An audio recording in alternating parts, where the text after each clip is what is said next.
ഇപ്പോൾ Pookode veterinary സർവകലാശാലയിലേക്ക് CPM March എന്താണ് നിലവിലെ സാഹചര്യം?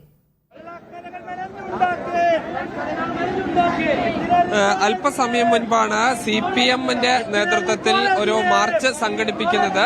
ഇതിൽ പ്രധാനമായും പറയുന്നത് വെറ്ററിനറി സർവകലാശാലയിൽ സിദ്ധാർത്ഥ് എന്ന വിദ്യാർത്ഥി മരിച്ചതിന്റെ പേരിൽ CPMനെയും SFIയെയും ലക്ഷ്യം വെച്ചുകൊണ്ട് ഈ പ്രചരണങ്ങൾ നടത്തുന്നു. മാധ്യമങ്ങൾ വ്യാജ പ്രചരണം നടത്തുന്നു. ഇതോടൊപ്പം തന്നെ UDFും BJPയും എല്ലാം തന്നെ ഇത്തരത്തിൽ പ്രചരണം നടത്തുന്നു എന്നുള്ളതാണ്. ഇതുകൊണ്ടാണ് നിരവധി ആളുകളെ പങ്കെടുപ്പിച്ചുകൊണ്ട് ഇത്തരത്തിൽ ഒരു മാർച്ച് സംഘടിപ്പിച്ചത്. മാർച്ച് ഇപ്പോൾ സർവകലാശാലയ്ക്ക് മുന്നിലെത്തിയിട്ടുണ്ട്. ഇപ്പോൾ ജില്ലാ സെക്രട്ടറി ഗഗാർ നമ്മോടൊപ്പം ഉണ്ട്. ഇപ്പോൾ ഈ സർവകലാശാലയിൽ ഇത്തരം ഒരു ദൗർഭാഗ്യകരമായ സംഭവം നടക്കുന്നു. അതിൽ ഈ SFIയുടെ യൂണിറ്റ് സെക്രട്ടറി ഭാരവാഹികളൊക്കെ ഉൾപ്പെട്ടിട്ടുണ്ട്. SFIയുടെ സംസ്ഥാന വൈസ് പ്രസിഡന്റ് തന്നെ ഇതിൽ മാപ്പ് അപേക്ഷിക്കുന്നു. ഈ ഒരു സാഹചര്യമൊക്കെ ഉണ്ടായിരിക്കെ ഇത് കള്ളപ്രചരണം എന്ന് പറഞ്ഞിട്ടൊരു പരിപാടി കൊണ്ട് എന്താണ് ലക്ഷ്യം വെക്കുന്നത്? ഇത് കള്ളപ്രചരണം അല്ലാതെ വേറെന്താണ്?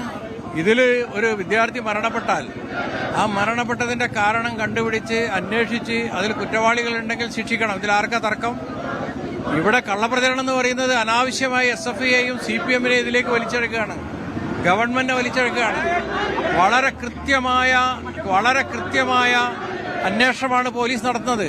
അതിൽ അഭിപ്രായ വ്യത്യാസം ഉണ്ടെങ്കിൽ ഏത് ഏജൻസിയെ വെച്ചോ, ഞങ്ങളാരും എതിർത്തിട്ടില്ലല്ലോ. ഒരാളെ അറസ്റ്റ് ചെയ്തതിന് ഞങ്ങൾ എതിർത്തിട്ടില്ലല്ലോ. അന്വേഷണത്തിന്റെ അടിസ്ഥാനത്തിൽ അറസ്റ്റ് ചെയ്യുന്നതിനോട് ഞങ്ങൾക്ക് വിയോജിപ്പില്ല. പക്ഷെ ഇവിടെ പ്രശ്നം എന്താണ്? ഈ വെറ്ററിനറി യൂണിവേഴ്സിറ്റിയിൽ എല്ലാ വിദ്യാർത്ഥികളും കുറ്റക്കാരായി അവതരിപ്പിക്കുന്ന രീതിയിലല്ലേ മാധ്യമങ്ങൾ അവതരിപ്പിക്കുന്നത്? അങ്ങനെയല്ലേ UDFന്റെ പ്രസംഗം?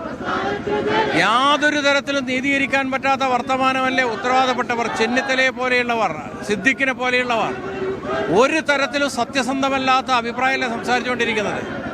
മാധ്യമങ്ങൾ എന്താ ചെയ്തുകൊണ്ടിരിക്കുന്നത്? 24 ചാനലിൽ ചർച്ചയ്ക്ക് പങ്കെടുത്ത ആളാരാ? ഈ വയനാട്ടിൽ ഒരാളെ കൊന്ന കേസിലെ പ്രതിയായി ജയിലിൽ കിടന്ന ആളാണ്. അയാളെയാണ് 24 ചർച്ച വൈത്തിരിയിലെ കോൺഗ്രസ് നേതാവ്. അയാളെയും കൂട്ടിയിട്ടാണ് MLA നടക്കുന്നത്. അവരാണ് ഇവിടെ കൊലപാതകത്തിന്റെ ഉത്തരവാദിത്വം മറ്റാളുകളിൽ അടിച്ചേൽപ്പിക്കാൻ വേണ്ടി ശ്രമം നടത്തുന്നത്. ഇവിടെ കൊലപാതകം എന്ന് പറയാൻ ഇപ്പോഴും ആയിട്ടില്ലല്ലോ. ഒരാൾ ആത്മഹത്യ ചെയ്തു എന്നാണ് പോസ്റ്റ്മോർട്ടം റിപ്പോർട്ട്. നമുക്ക് പോസ്റ്റ്മോർട്ടം റിപ്പോർട്ടൊന്നും വിശ്വസിക്കാൻ പറ്റില്ലെങ്കിൽ നമുക്കിതെങ്ങനെയാ ശാസ്ത്രീയമായി വല്ല തെളിവ് ശേഖരിക്കാൻ പറ്റുമോ?